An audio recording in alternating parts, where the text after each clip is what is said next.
When I moved into my new place, I was looking for a fresh start.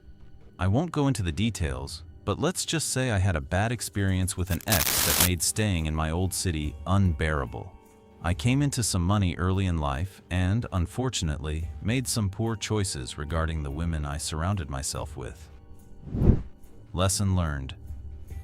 The neighborhood I moved to is really nice, low crime, quiet, and mostly families. The houses are well spaced out, which was part of the reason I was drawn to the area, but for some reason, the property next to mine is much closer than most of the others, and that house is massive. When I first saw it, I assumed it could easily fit a family of 10. I thought a big family, with grandparents and everything, lived there. I was way off. Even though I tried to keep a low profile and avoid being a rude neighbor, I decided to introduce myself to everyone in the neighborhood. For whatever reason, I left the neighbors next door for last. I couldn't tell you why. Everyone else I met seemed really kind and genuine. I'd say about 90% of them were parents of young children, and while they were slightly intimidating due to how successful they seemed, I wasn't sure how someone my age would fit in with a community like that. It was more of a personal concern. When I finally got around to meeting my next-door neighbor, my social battery was almost depleted from spending the day making small talk. I knew if I went back home, I'd never muster the motivation to meet him, so I sucked it up and walked over to his house. I had gotten used to being greeted by middle-aged people, so I was surprised when a guy who looked much younger than me, with a mullet no less, answered the door. He looked even younger than I was, which was unexpected. I quickly recovered and went through my new-to-the-neighborhood spiel. As I spoke, he flashed me a massive smile and interrupted me before I could finish. He said something along the lines of, "Oh wow, someone born in my decade. What a nice surprise." I laughed and shared with him how out of place I felt as a single guy in his late 20s, surrounded by so many families with kids. He reassured me not to worry, saying most of the people in the area kept to themselves, which was a relief. He introduced himself as Damon and invited me to come by for a drink sometime. I shrugged and said, "Why not?" expecting him to laugh and invite me in right then. But instead, he glanced over his shoulder, almost like he was scanning his living room, and turned back to me. He said he wished he could, but he was busy working. I asked him what kind of work he did, assuming it was a simple follow-up question. He hesitated, dropped his smile for a second, then laughed and said, "Finance," without elaborating any further, which I found odd. I asked if he had any roommates, and to my surprise, he told me he lived there alone. This blew my mind, given how large the house was. My place wasn't even half the size of his, so I was baffled. We chit-chatted for a few more minutes, and he gave me his number before going back inside. I was excited that someone my age lived there, especially because he seemed like a really chill guy. But I couldn't shake how strange it was for someone like him to be living in such a huge house all alone. It was something I thought about a lot, but I didn't press it. That was 6 months ago. For the first few weeks, nothing eventful happened. I texted Damon a few times to try and set something up, but he always complained about being busy and apologized for not being able to hang out. Eventually, I gave up on him. I'm not the type to bend over backward for someone who's disinterested. I never saw anyone coming or going from Damon's house. No visitors, no parties, no girls, nothing, not even food delivery. His car was always in the driveway, but it seemed like he never left. I had no idea what he ate because I never saw him leave the house. The guy lived like a ghost. I work from home, and my office is on the 3rd floor, which overlooks Damon's property.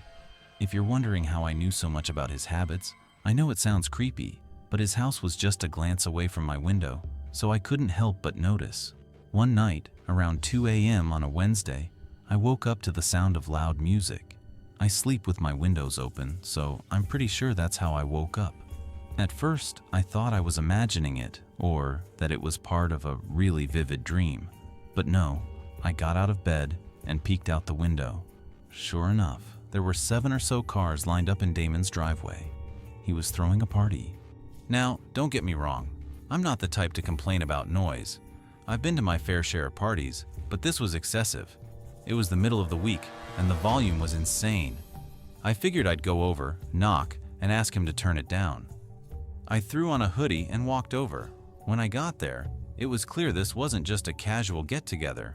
It was a full-blown party. I knocked on the door, but no one answered. I pulled out my phone to text Damon, but decided against it. He'd probably just ignore me or give me some excuse. The next morning, I knocked again, this time harder, but there was still no response. I tried the handle, half expecting it to be locked, but to my surprise, the door swung open.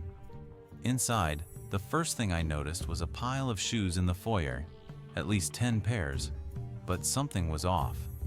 There was no one around. I ventured further in, expecting to see people in the living room or the kitchen, but it was completely empty. No drinks, no food, nothing. I could still hear the noise of the party playing in the background, but as I listened more closely, I realized it wasn't even music. It was a recording of people laughing, yelling, and clinking glasses. The entire party was fake, but that didn't explain the cars or the shoes. I moved further into the house and eventually came across a door slightly ajar. I pushed it open and it led down to the basement. There was a faint light down there, so I crept toward it, sensing that whatever I was looking for was down there. It was dark in the basement, except for the faint light. I followed it and heard another noise, a heavy, rhythmic grinding sound, like machinery or a buzzsaw. As I got closer, I saw 3 older men standing together in the basement, looking at something out of view. They wore heavy-duty work clothes, rubber gloves, and protective goggles. They looked like construction workers. I wanted to see what they were looking at, but I couldn't. It was out of my line of sight. Then I began to smell something awful, like bleach or some strong cleaning solution. That's when I got this overwhelming feeling that I was in danger. My gut was telling me to get out of there. I turned to leave, trying to be as quiet as possible, but just as I reached the stairs, I felt the light behind me dim, like someone had just shut the door. I sprinted up the stairs, bolted out the front door, and ran to my own house.